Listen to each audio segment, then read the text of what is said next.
Are you looking for a fun way to win up to 25 times your money this football and basketball season? Test your skills on Prize Picks, the most exciting way to play daily fantasy sports. Just select two or more players, pick more or less on their projections for a wide variety of stats, and place your entry. It's as easy as that. If you have the skills, you can turn $10 into $250 with just a few taps. Easy gameplay, quick withdrawals, and injury insurance on your picks are what makes Prize Picks the #1 daily fantasy sports app. Ready to test your skills? Join the PrizePicks community of more than 7 million players who have already signed up. Right now, PrizePicks will match your first deposit up to $100. Just visit prizepicks.com/bluewire and use code BLUEWIRE.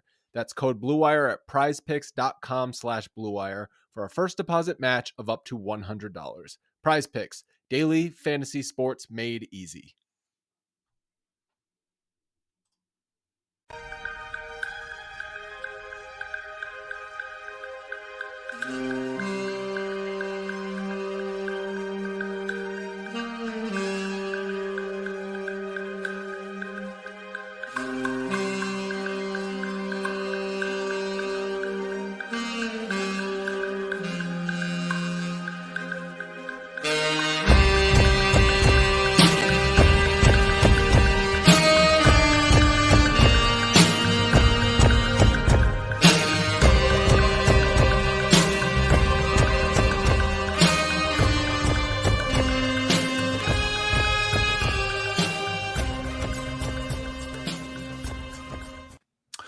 Hello, welcome to Pod Maverick After Dark. This is Kirk and Josh. We are joining you on Tuesday, September 19th, 2023. Josh, how are you? I'm doing great. We're getting there. Slowly but surely. Season's coming. It's right around the corner. That's correct. Right around the corner. I'd like to start off the show wishing my wife a happy anniversary. She won't hear that because she doesn't listen to the damn show. But she wasn't, we normally wouldn't have recorded tonight, but she wasn't feeling the best today. So I just said, okay, well, if we're not going to do anything fun, then I'm going to talk basketball with Josh. Now what we're going to talk about is kind of beyond me. We had a great rundown earlier today where is there anything to talk about? No. Well, I mean, there's always, and it's funny because I've been really annoying, both in the Mavs Moneyball Slack and in the SB Nation Editors Slack, where I'm just kind of like, what are people doing? What are the things people like to read? What do they like to write? Because I'm sort of a person in my personal life where when I start doing something, I'm usually really pretty good at it. And I will continue the process. I like the whole going through the making of Mav stuff. It setting a schedule and fitting things into my day actually makes me more productive in other areas. I don't have near as much fun time to watch TV and play video games, but I like doing the Mav stuff. And so it's juicing myself up to do this the past couple of 3 or 4 days, and really the past 2 weeks as I'm kind of been inching into it, has been entertaining. Because the staff at Mavs Moneyball is it's great. There's 20 people that we have roughly. And it's so great whenever half the people are just it's like the I think you should leave meme where it's is it really, that kind of people are just not really ready for it. But, it's kind of nice because about 2 hours ago, we actually got the Mavs PR team sent everybody out a note letting them know when Media Day was going to be. And, Media Day is essentially the unofficial kickoff to the season. Now, it's particularly odd just the way the calendar falls. Mavs start training camp on Wednesday, so a week from tomorrow, the 27th, and then they have Media Day on the 29th. And this is going to be, we've kind of touched on it, but this is going to be a weird preseason. Yes. And it's funny, SJ of the aptly named 21 Going on 77 podcast, I get this notification on my phone today. And she says to me, so Kirk Serious Face, when are you going to tell the Twitter timeline what happens to teams that have preseason games overseas? There are exceptions, but we've kind of touched on it a few times. Teams that tend to play overseas they just get off the weirder starts, not great starts. Now, A couple of people commented that the Mavs haven't got off to good starts in years, so what does that matter? Which is really pretty valid point, but I've been thinking about it a lot. Like this team, for their own sake, not because Jason Kidd's on the hot seat, which he's not, even though maybe he should be based off of last year's record. They need to get off to a good start to get out of their own way, to like to get out from underneath any narrative building. What do you think? I think you're right, but I think the combination of overseas preseason games and the fact that this is the most they've overhauled their roster in one summer since 2018, 2019, somewhere back around then. I mean, maybe it takes a couple, it doesn't necessarily mean they're going to, even without an overseas preseason with all the new faces and new roles and new rotation and all this kind of stuff. I mean, maybe they were going to start out a little slow anyway as they kind of figure out what they want to do, what kind of team they want to be. Because we know we're going to see, but Jason Kidd likes to tinker in the first couple months of the season. Like he's done that every season he's been here with the Mavericks. He has definitely gone through a phase where the team is kind of feeling itself out and he's feeling out the rotations and he's trying to figure out what 5 guys he likes to close games and all that kind of stuff. Now, I don't know how much of that is because some of the roster snafus have forced it on him, like losing Brunson, trying to incorporate a player he didn't like. Start keeping JaVale McGee in the starting lineup for the first 10 games of last year. There was nothing that forced that. That was pure, we committed to this guy, so we have to do the thing. And but he does. It was funny. We probably need to have him on to have this kind of greater conversation. But you and frenemy of the show, Matt Moore, of the Action Network, who is approaching all of this from a sports betting point of view. That's important within the context of this conversation. He and I, he started talking Mavs stuff this morning. One thing led to another, but then he and I kind of talked offline specifically about coaching. And he just said, his theory was that when it comes to coaches, particularly player coaches, and really just coaches in general, is they're not good about letting go of their own preconceived notions. And that becomes players in particular, where it's just like, well, this should work, so we're going to stick with it. And, for as much as Kidd may end up talking about data here and there, I don't think he gives two rats ass about any of that sort of stuff. I think he's going to go with what works or what doesn't, and then, try to work it. Once they found the lineup in 21, 22, it's going to take me half the decade to get used to saying these things. It's going to be 25, 26 until I actually realize what decade we're in. Until he found that lineup that worked, and then they just beat it into the ground. Now the challenge of last year's team, the differences in depth and the just kind of the different types of players. I think at least, and you wrote about this Mavericks team has a little more oomph here and there. And I that's where I think the good start is important for the narrative, but also just for their own confidence, because they can't be, I'm sure Luka, Kyrie, those guys are supremely confident. That's not what I mean, but it's everybody else in the roster is a rhythm-based role player. They need some good news. Yeah. If they start slow, there's a difference starting slow when you're coming off a Western Conference final appearance or a playoff appearance. And there's a difference to a slow start coming off of one of the most disappointing NBA seasons of all time, not just Mavericks history. I mean, yeah.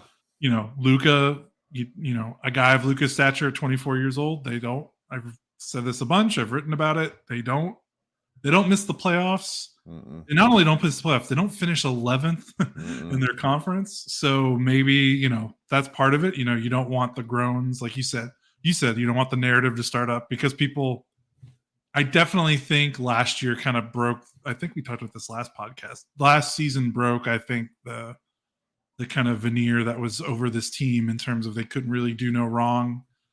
Because, you like the ascension with Luka. Everything was seemingly going great. Making the playoffs, Luka's awesome. Western Conference Finals.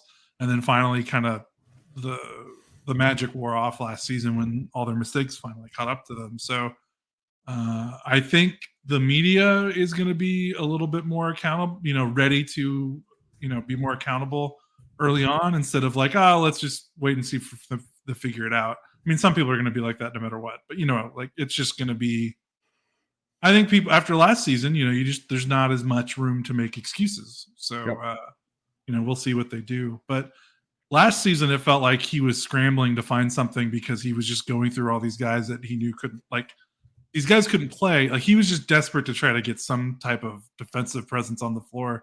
And so he just kept cycling through all these guys because they had a limited depth. Now it's almost like the opposite problem where they have a lot of guys. They don't necessarily have a lot of, top guys, but they have a lot more guys, I think, that are playable than last season. Like, everyone could objectively agree to that. So now it's just going to be finding the right combination and seeing what works, seeing, what's he going to do with the rookies? Like, we don't know, so we'll see. Well, that's why, and again, that's why talking with people who are not in the Mavs muck every day and who kind of, they knew what they did in the offseason, but then they're kind of just now rediscovering it. I said something to the effect, and our guy, Jordan Brodas is writing about Omax. And I said, I think Omax and Lively are going to have to play if this Mavericks team is going to do anything.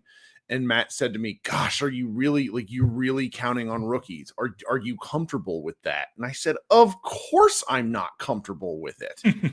But the options were, and this is why we were also, vehemently pro tank compared to what everyone else says. It's like, if they made the playoffs, they lose that draft pick, and their really only way to improve the team was they probably would have tried and gone and gotten Grant Williams.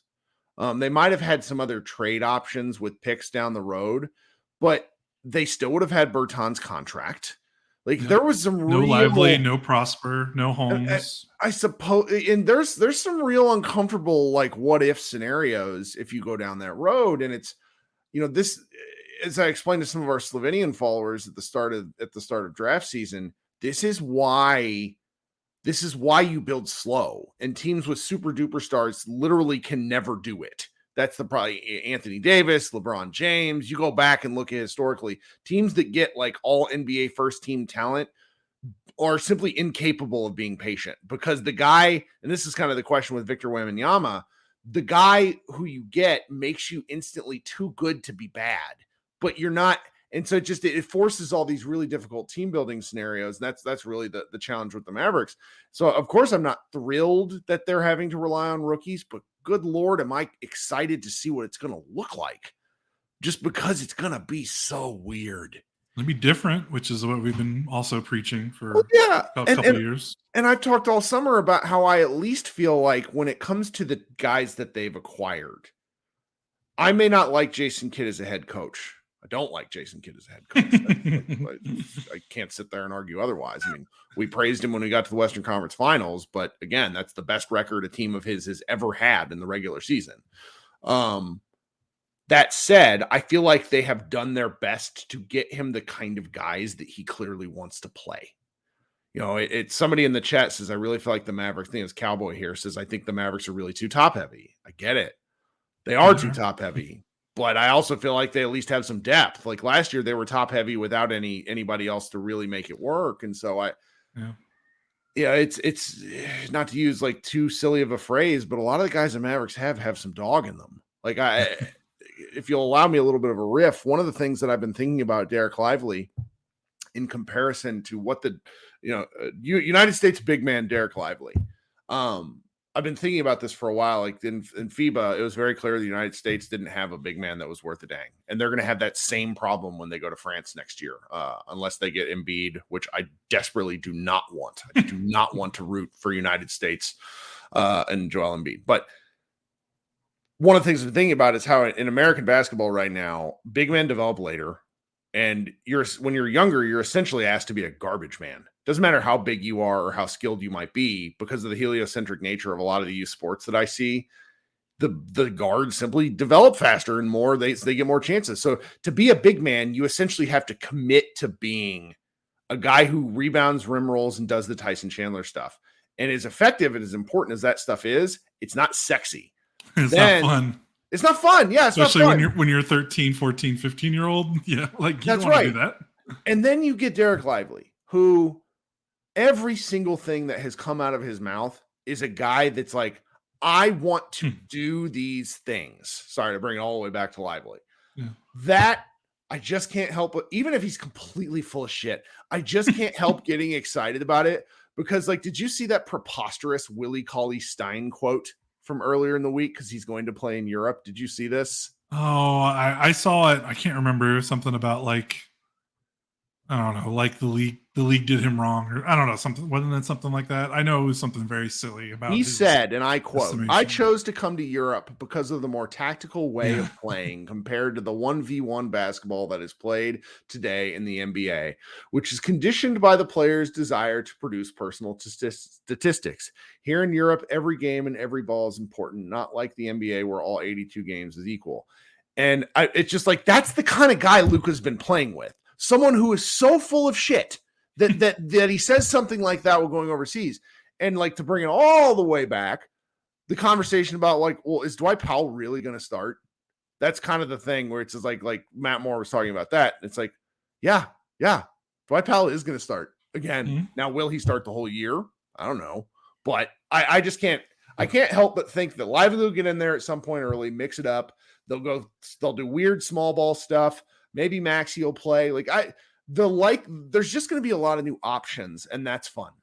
We're driven by the search for better. But when it comes to hiring, the best way to search for a candidate isn't to search at all. Don't search, match with Indeed. If you need to hire, you need Indeed. Indeed is your matching and hiring platform with over 350 million global monthly visitors, according to Indeed data, and a matching engine that helps you find quality candidates fast. Ditch the busy work. Use Indeed for scheduling, screening, and messaging so you can connect with candidates faster.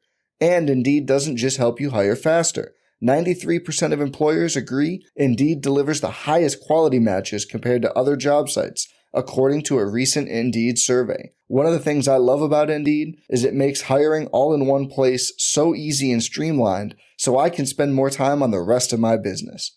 Leveraging over 140 million qualifications and preferences every day, Indeed's matching engine is constantly learning from your preferences. So the more you use Indeed, the better it gets. Join more than 3.5 million businesses worldwide that use Indeed to hire great talent fast. And listeners of this show will get a $75 sponsored job credit to get your jobs more visibility at Indeed.com/Blue Wire. Just go to Indeed.com/Blue Wire right now and support our show by saying you heard about Indeed on this podcast. Indeed.com/Blue Wire. Terms and conditions apply. Need to hire? You need Indeed. Yeah, for sure. I think if you're a betting man, we know the history. First round picks don't typically contribute to playoff teams. Like, nope. They just don't. You Nope. know, they whether it's a combination of it's a playoff team is drafting in the 20s and those picks take a little bit to come to fruition, or, you know, it's the other way around and the team's just not, you know, gets a high pick, but the team's just not ready to win because they were bad and that's why they got the high pick.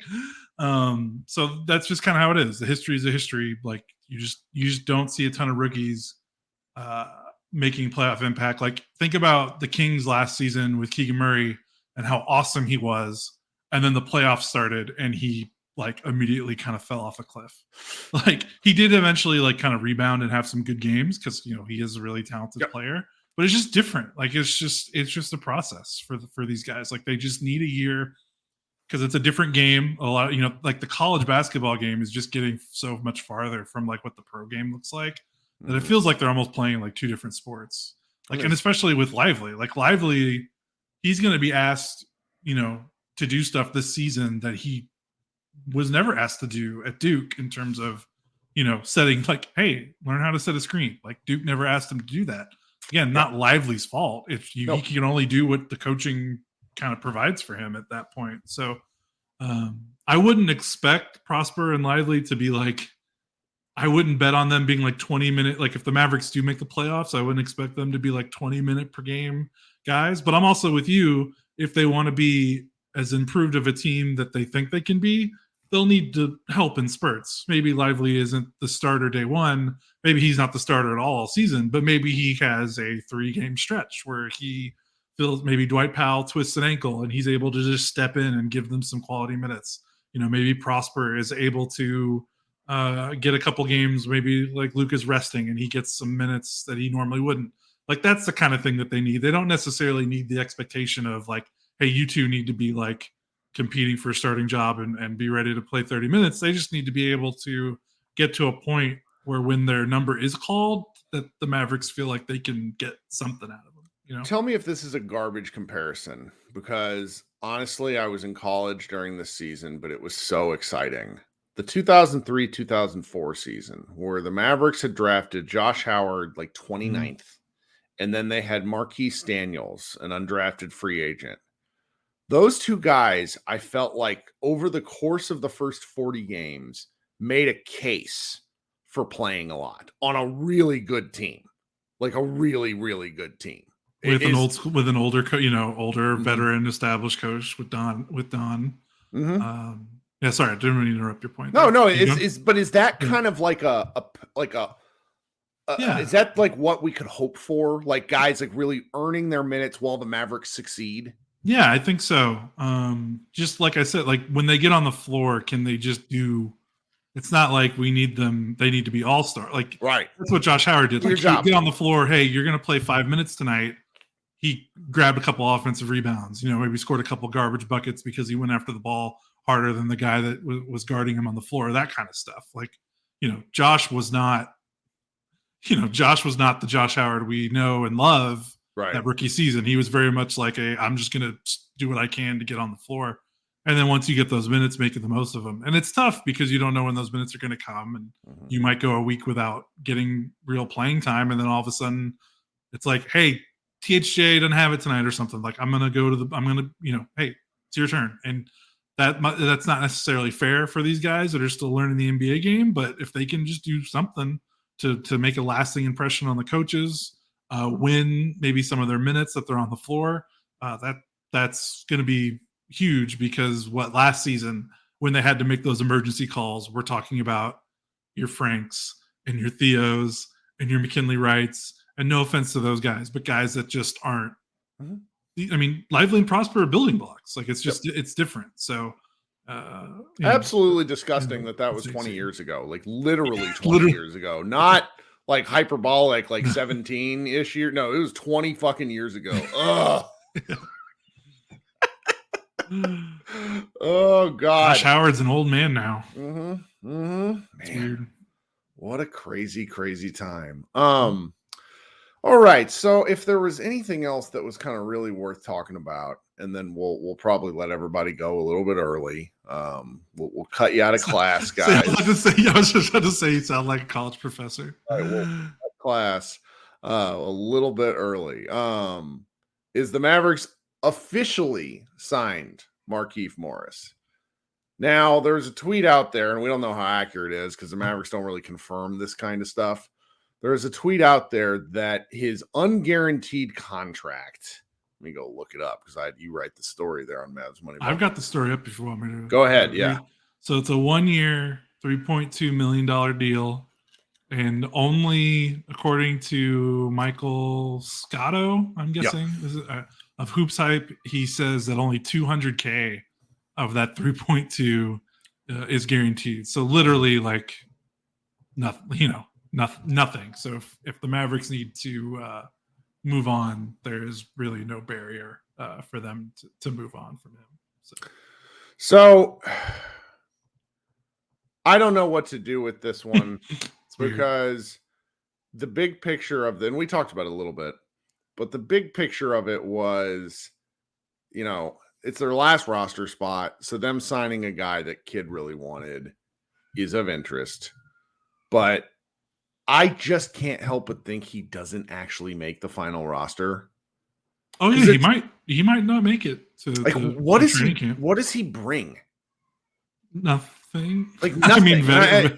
There's veteran voice, but the weird thing is, it's like, yes, the Mavericks could use another playable wing, but like, look at Morris. Like, where, they've got Maxey, they've got Powell, they've got Holmes, they've got Lively, they've got Prosper, they've got Grant Williams, and they've got Derek Jones Jr. All forwards, big men that play essentially Morris's spot. And it's like, he's not a 3. He can't play 3. No, he's only a 4 or 5. So like, when is he ever going to play over any of those guys I just listed?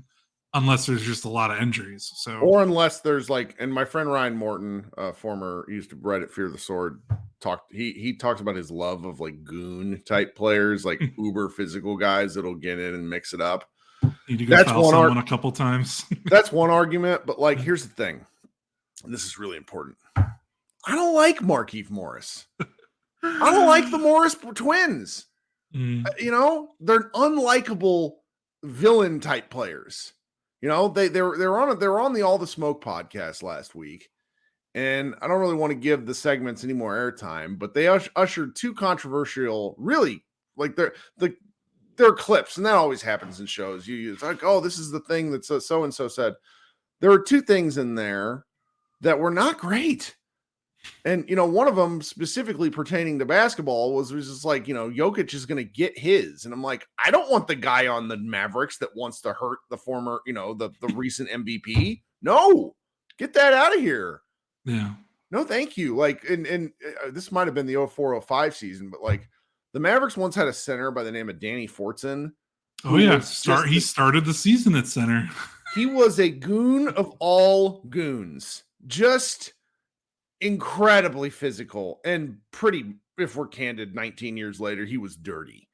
I'm not interested in that. I'm just not. I want guys that are willing to protect Luka, but not hurt people. And I'm sorry, like, you know, my view of that thing when Morris got hurt by Jokic and Jokic did hurt him, it was the fuck around and find out scale. Okay. And Morris found out, and, you know, Jokic cheap shotted him, but it was in retaliation. So I'm just like, I don't want it. None of that stuff belongs in basketball. I don't want any of that. So it's like, oh, he's going to get his. That bothered me. Yeah, I understand. But luckily he's probably not going to get on the floor to actually. Right. Yeah. You hope so. You hope so. It's like, and so at that point it's like, well, what does his veteran voice bring? Like, is he a winner in any shape or form? What situations has he been in where it's like, oh, we really need Markieff Morris? He's been in that trench, you know, the proverbial trench, the fighting. And I'm just like, no, like he is a no L7 weenie. Yeah. Yeah. It's the nice thing is, I mean, he's like you said, he might not even make it to opening. I mean, if someone in the training camp, it's fine. Yeah. If one of these training camp guys pops, like, I very much doubt that they're going to let his 200K be the difference between like, whoa, like this guy might, you know, if they feel like they found something in one of these training camp guys that they're going to bring in, you know, well, I think, or if there's buyout market, he can go away pretty quickly. That's the real one, because they still have some of their mid-level exception. I'm nearly positive, and they can use that through the end of the year if they wanted to sign a buyout guy. Yeah, I think so. So that's probably what they do. Yeah. Yeah. I didn't even. Or maybe he's trade filler. 3.2. No, 3.2. That's on a paper contract. That's a good point. Yeah, and then the other team can waive him and not feel bad about it wherever he gets traded. So maybe that's part of it. Well, so I didn't even get, you know, I don't even know if I'm going to be able, I'm just going to like randomly insert our ads into the podcast at some point, because I didn't even have like a natural break point like I normally do. We didn't have any sponsors this week, but that's okay. We're kind of here on the tail end. As we head into the season, just to put this out there for anyone that's listening, if anyone would be, you know, willing to be a sponsor of our YouTube, we can absolutely do that. Reach out to me or Josh. We can, you know, work that out with our parent company. Trying to think, you know, please subscribe and, you know, review the show, leave comments. I had kind of a weird week, so I checked in this week and had some like 10-day-old comments, which is not like me. I just must have forgotten to get on and respond to some of them. I apparently made the misquote last week that Canada was where basketball was invented, which is not true. James Naismith is simply Canadian. So we'll clear that up for the record.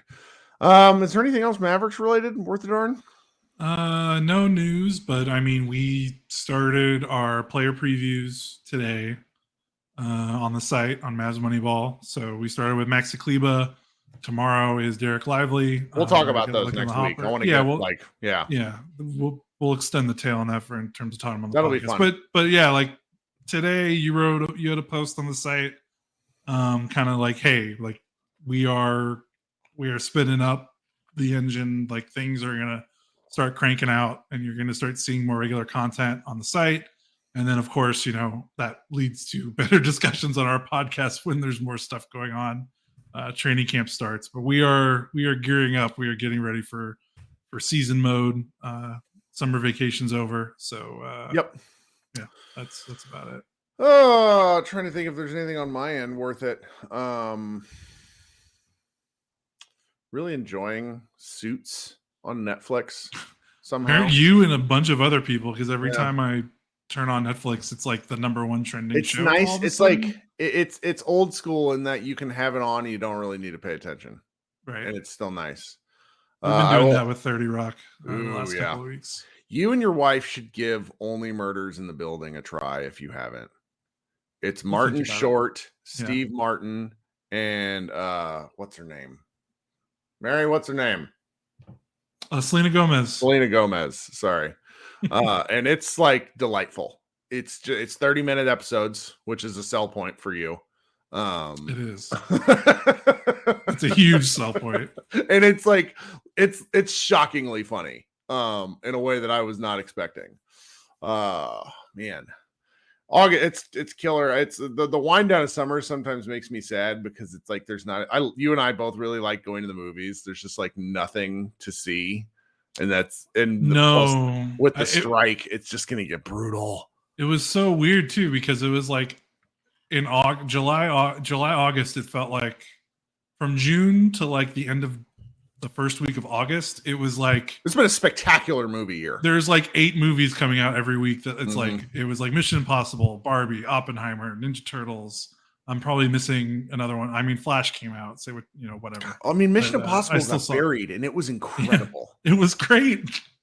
But now it's like we just had a huge. It's like they emptied the chamber, and now there's like nothing till. I don't even know the next movie in the theater I want to see. It's probably the I wanted to see Dune. Scorsese movie. I did too. Oh yeah, Killers of the Flower Moon is absolutely a theater movie. Yes. Oh, Cowboy Notes, Equalizer 3. Man, Denzel Washington can still kick some ass at however old he is. I do want to see this movie coming out in 10 days. The one with Denzel Washington's son. The do you know what I'm talking about? Like the AI. Oh, the creator. Yeah, the Rogue One. Director. Yeah, it just looks that's like right up my alley because I've been watching I just finished Foundation season 3, which is just like insane sci-fi craziness, just perfect for me. Just perfect. Yeah. I like John David Washington joint as well. So he was on the Rock football show, the one where he was the agent. That was the first thing I saw. Oh, Ballers. He was on Ballers and was fantastic. Yeah, he's good. Yeah. Doesn't look like his dad though. I don't see it. They look related. Like there's like when you put them, it's very much like me and my kid, where it's like we're very clearly father son, that sort of thing. Trying to think if there's anything else that's worth a dang. The fact that there's this an accidental dump by the United States government today of like millions of documents about their lawsuit against Microsoft for the merger. Did you see the government came out though and was like, hey, this is what Microsoft said us. Like it's so like because they're supposed to. Like that's how discovery works in a case. No, I know. But Microsoft's supposed to redact, like they're the government's not the ones who's supposed to redact it. Well, so because most of the stuff wasn't worthy of redaction. But like anyway, the thing that's going to end my life, like if I just disappear. The fact that that Microsoft and Bethesda is attempting to remaster both Oblivion, so Elder Scrolls 4 and Fallout 3, like you will lose me. I will simply just disappear into the ether, and you're gonna have to do this shit by yourself. It's gonna be bad. All right. Anyway, I'll get ready for it. Oh, guys. One of the games was I know those are for you, but the one that caught my eye was Doom Year Zero.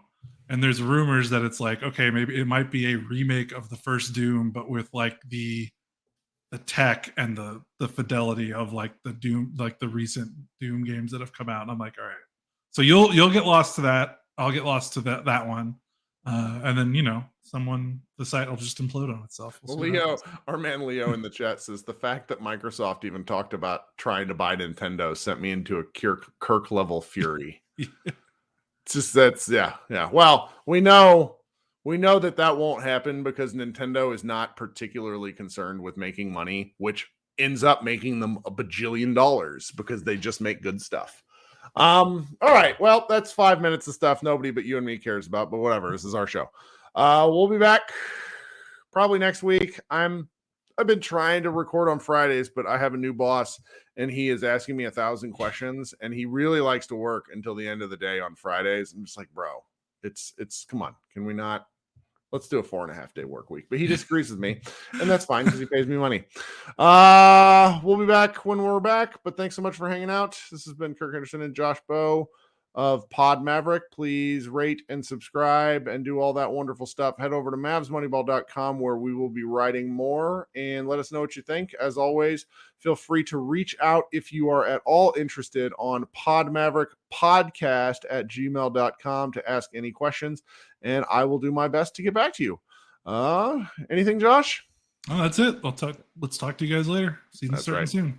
Bye, guys. Go Mavs.